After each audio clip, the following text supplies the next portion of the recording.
Hello, teacher. How are you? I hope that you are well in your home. First of all, I need to say something. I need to say you thanks for all. Thanks for every aspect that you made for us. I know the situation in which we are living, so it's very hard, but you was trying to be flexible with us. So I appreciate everything like that because for you was difficult to try to work with different different courses, right? So you tried to make the best for us. For that reason, I need to say thanks.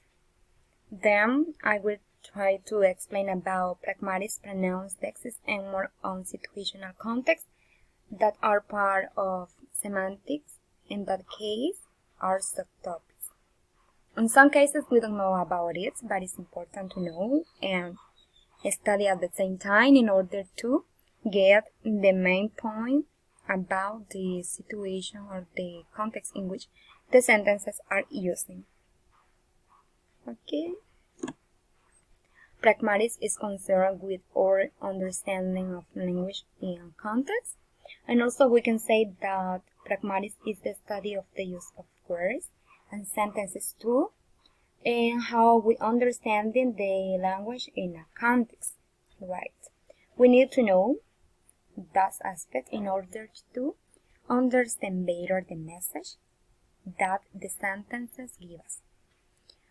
There are two kinds of contexts. The first one is linguistic context, that basically is the discourse.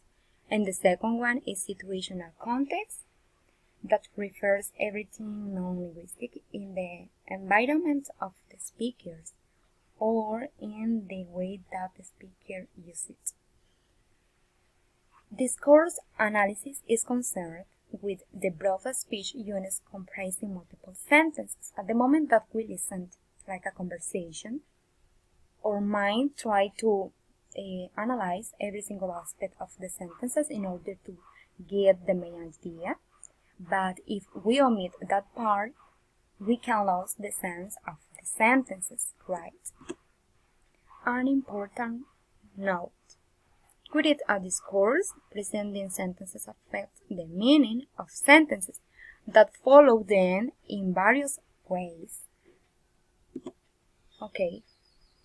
As you know, pronouns are important in a sentences and also play an important role because in that way we can omit to repeat the name of the person that we are talking. Like for example, I can say Sandra has a car and Sandra has a baby. As you can listen, in both sentences I am using Sandra and Sandra. When we could use pronouns. If we use pronouns, can say, okay, Sandra has a car and she has a baby. In that way, we are omitting Sandra again, but we are using pronouns that refer Sandra to. Pronouns are lexical items that can get their meaning from other noun phrases in the sentences. Also, we can say that pronouns give us illustrations of the meaning in sentences because we are focused in that person. On the other hand, we have reflexive pronouns that could be singular or plural. In singular, we have myself, yourself, himself, herself, itself, and the plural of selves, yourselves, themselves that are using as a direct object. When we use this kind of pronouns, we can identify immediately the pronouns that refers to a direct object in sentences. That is important to know. Language also has pronouns that are not reflexive, such as he, she, it, us, him, her, you, and so on. Like for example, Sonia knows that she is a good person. As you can see, Sonia in here is the subject. But we need to omit, say Sonia again in that part, and we use pronouns. But notice reflexive pronouns is only a simple pronouns that refers to the same person but in a different way. Next one we have dexes that refers to the expressions like English, like this, that, here, and there, occurring in all known human language. We also have two types of dexes. The first one is place and the second one time. For the place we have here, there, this hospital, etc. And time we have now, then, tomorrow, the next year. In a sentences using the next year could be I will travel to US the next year. So I am using that phrase. That is part of time in dexes. More on situational context. This is another important part of semantics and it's important to study. So this refers in how we can identify the sentences in a situational context.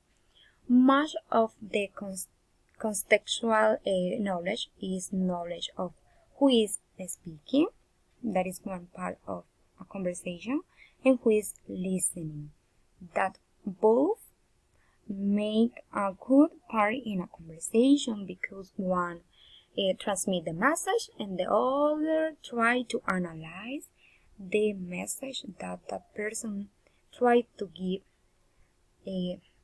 Could be him or her.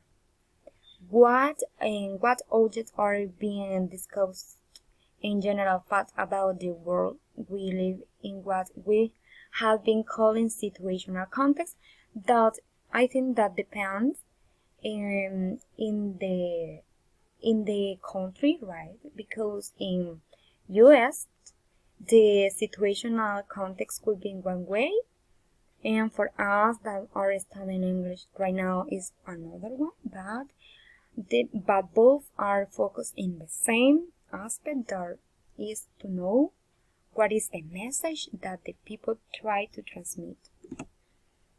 On the other hand, there are 4 conversational maxims, which are maxims of conversations: the maxim of quantity, the maxim of relevance, and the maxim of manner, that allow knowing if there is a certain conversion that is necessary to mention and know at the same time. Then we have the implications. Implications is the action of implying a meaning below the literal sense of what is explicitly stated. Like for example, saying the from is nice and implying I don't like the picture in it. That is a good example in these implications. So in conversations, we sometimes infer or conclude based not only on what was said, but also on assumptions about what the speaker is trying to achieve. That is something that I already mentioned at the beginning. We need to know how the sentences work in a context in order to get the main idea, or in order to analyze the situation, because if we listen only the sentences, not is part of that process. We need to analyze every single aspect in order to study very well that part, that is important in the study of linguistics. Okay, thanks. This is all for me, and I hope that you have a good day.